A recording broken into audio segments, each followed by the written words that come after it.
Hello အားလုံးပဲမင်္ဂလာပါဒီနေ့တော့ makeup ပြင်တာလေးကို video ရိုက်ထားတာဖြစ်ပါတယ်တခုပြောမယ်အခုတလောကလေvideo လေးတွေမှာ music လေးတွေကိုတင်ချင်တယ်ပေါ့နော်ဒါမှမဟုတ် copyright မိတဲ့ကိစ္စကလုံးဝဖြစ်ရှင်းလို့မရဘူးတခြားသူတွေတော့ဖြစ်လာတော့မသိဘူးပေါ့နော်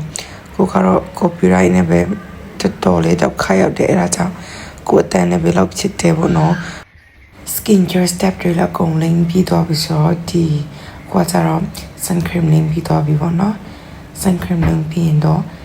ပုံမှန်အတိုင်း foundation လင်းပါတယ် foundation ကတော့အရင်ထူတာမချိုက်ဘူးဆိုတော့ဒီတိုင်းနည်းနည်းလေးပဲလင်းဖြစ်တယ်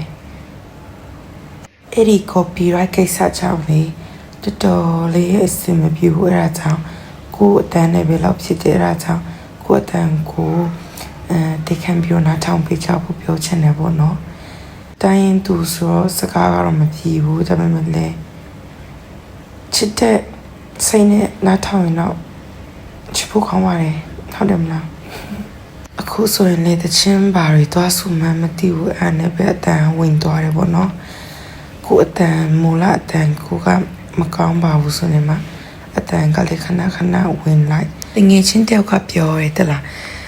အတန်မကောင်းတဲ့သူတွေကတဲ့သူတို့အတန်ကိုမသုံးတတ်လို့အတန်ဦးကိုခဏထိခိုက်တယ်တဲ့အဲ့ဒီထိခိုက်ပြီးရင်ပြန်တက်တာဖို့ကခက်တယ်ပေါ့နော်သူကကျတော့အတန်ကောင်းတဲ့လူတွေလို့မဟုတ်ဘူးဆိုသူတို့အတန်ကိုမသုံးတတ်ဘူးဆိုပြီးတော့ပြောပြထားအဲ့ဒါတကယ်ဟုတ်နေတယ်အခုကျွန်မဖြစ်နေတာလားမသိဘူးမိတ်ကောက်ကလည်းလင်းပြီးတော့ပြီဆိုတော့နှခမ်းနေဆူလိုက်တယ်ပေါ့နော်ဒါကတော့ final looks လေးပါ outfit check outfit of today ပါတကယ်ချင်းတွေကတော့နေနောက်ကျနေပြီးမြန်လာခဲ့ဆိုပြီးတော့ခေါ်နေပါပြီ